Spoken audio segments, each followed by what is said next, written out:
극락도량. 오늘은 서울 길상사입니다.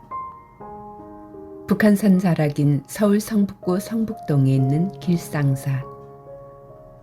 길상사는 1997년에 세워져 역사는 짧지만 최고급 요정이었던 대원각이 불교 도량으로 탈바꿈한 특이한 스토리를 갖고 있습니다. 한 여인이 자신이 평생 모은 재산을 부처님 도량으로 보시하여 부처님을 신행하는 멋진 도량으로 조성했던 것입니다. 그 여인이 바로 김영한 보살입니다. 김영한은 15살에 결혼했으나 남편이 우물에 빠져 죽어 청상 과부가 되었습니다.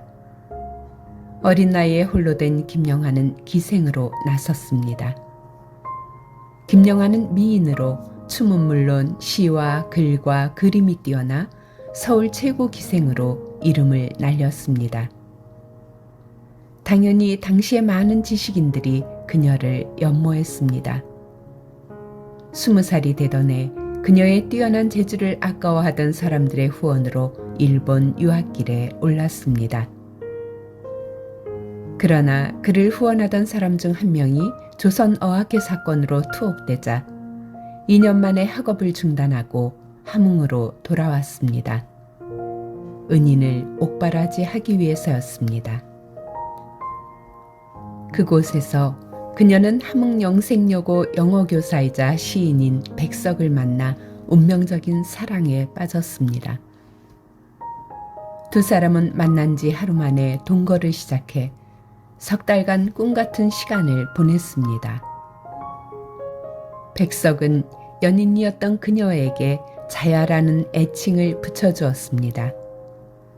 백석의 시 나와 나타샤와 흰 당나귀에 등장하는 나타샤가 바로 김영한입니다. 백석의 아버지는 아들 백석을 기생인 김영한으로부터 떼어놓기 위해 다른 여자와 강제로 혼인을 시켰습니다. 그러자 백석은 혼인날 밤 도망쳐 먼저 서울로 와 있는 김영한과 다시 만나 한동안 동거했습니다. 그러나 김영한은 젊은 백석의 앞날을 걱정해 헤어지자고 했고, 그런 김영한에게 백석은 러시아로 떠나자고 졸랐습니다. 이에 김영한은 숨어버렸습니다. 사회주의 계열의 시인 백석은 혼자 러시아로 떠났고 그 뒤 둘은 영영 생리별해야 했습니다. 해방된 다음 백석은 고향인 함흥으로 돌아왔지만 38선이 그어지고 6.25가 터지면서 남북 분단이 고착화되자 두 사람은 생리별을 하고 말았던 것입니다. 그 후 김영한은 서울에서 요정을 열어 큰 돈을 벌었습니다. 김영한은 대원각을 열어 1960, 70년대 막후에서 요정정치 시대를 펼쳐갔습니다. 대원각은 당시 서울의 3대 요정 중 하나였고 지금의 길상사입니다. 요정을 하면서도 허전했던 그녀의 마음을 채워준 것은 바로 법정스님이 쓴 책과 불교의 가르침이었습니다. 김영한은 살아생전 매년 백석의 생일인 7월 1일 하루 동안은 곡기를 끊고 방 안에 앉아 불경을 외우며 그를 기다렸다고 합니다. 또한 수억 원을 개척해 백석문학상을 제정하고 문학도를 지원하기도 했습니다. 그리고 말년에는 백석과 다하지 못한 이승의 사랑을 저승에서 잇고자 소원하였습니다. 1987년 김영한은 미국에 있던 법정스님을 찾아 그녀의 전 재산인 대원각을 개척하겠다고 했습니다. 대원각은 당시 가격으로 1,000억 원이 넘었습니다. 그러나 무소유의 삶을 살던 법정스님은 이를 거절했습니다. 이후 무려 10년 동안 이어진 무소유의 실천 의지로 결국 대원각은 법정스님이 머무는 암자의 본사인 송광사에 희사되었고 길상사로 개사하기까지 송광사 서울분원이 되었습니다. 1997년 길상사 개사식에서 김영하는 천억 재산이 어찌 백석의 시 한 줄에 비할 수 있으랴고 고백함으로써 세계의 로맨스가 마침내 세상 사람들에게 전해집니다. 길상사라는 이름은 개사식 때 미국에서 돌아온 법정 스님이 김영한에게 선물한 길상화 보살이라는 법명에서 유래합니다. 길상화 보살은 세상을 떠나기 하루 전인 1999년 11월 14일 목욕제계 후 길상사 절에 와서 참배하고 길상헌에서 마지막 밤을 보냈습니다.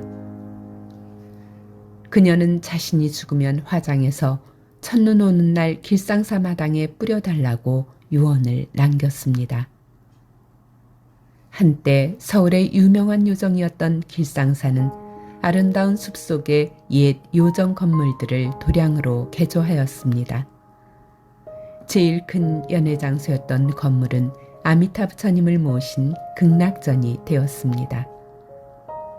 한때 큰 연회가 펼쳐졌던 공간이 지금은 아미타부처님을 모시고 극락왕생을 기도하는 도량이 된 것입니다.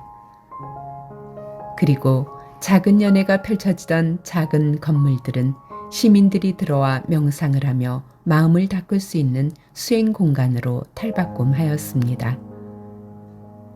길상사의 절 이름은 길하고 상서로운 절이라는 의미로 묘길상 곧 문수보살의 별칭이기도 합니다. 이처럼 길상사는 모든 사람에게 길하고 상서로운 공간이 되었던 것입니다.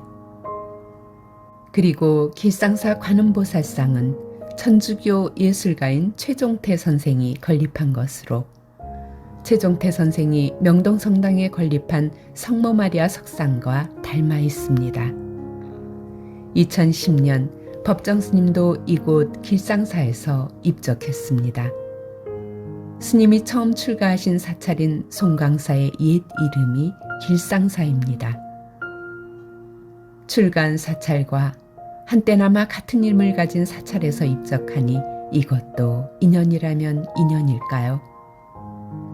지금 길상사 진영각에는 법정 스님의 영정과 유품 등이 전시되어 있습니다. 무소유, 불교성전 등을 비롯한 불교계 베스트셀러 작가이자 무소유의 수행자였던 법정 스님의 향기를 길상사에서 느낄 수 있습니다. 길상사에는 길상화보살의 공덕비가 있고 사당에는 길상화보살의 영정을 모시고 있습니다. 어느 기자가 노년의 길상화보살에게 언제 백석이 가장 보고 싶냐고 물었다고 합니다. 길상화보살은 사랑하는 사람에게 언제가 어딨냐 늘이지 라고 대답했다고 합니다. 이 생에서 사랑하는 사람과 인연이 되지 못했지만 좋은 도량을 희사한 공덕으로 내 생에는 길상화보살의 염원이 이루어져 사랑했던 백석과 늘 행복하게 사시기를 기원합니다.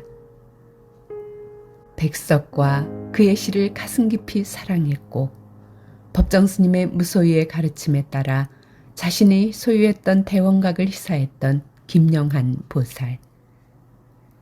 그녀의 유해는 유언대로 화장되어 백석이 사랑한 자야를 노래한 시처럼 하얀 겨울눈이 내리는 날 길상사 마당에 뿌려졌습니다. 백석 시인과 김영한의 애달픈 사랑 이야기와 법정 스님과 길상화보살의 무소유의 실천 스토리가 살아있는 길상사. 서울 한복판에 한적한 도량의 향취를 느끼기 좋은 도량이라고 생각합니다. 길상화보살이 깊이 사랑했던 백석이 사랑했던 길상화보살을 위해 쓴 나와 나타샤와 흰 당나귀라는 시를 마지막으로 길상사에 대한 소개를 마칩니다.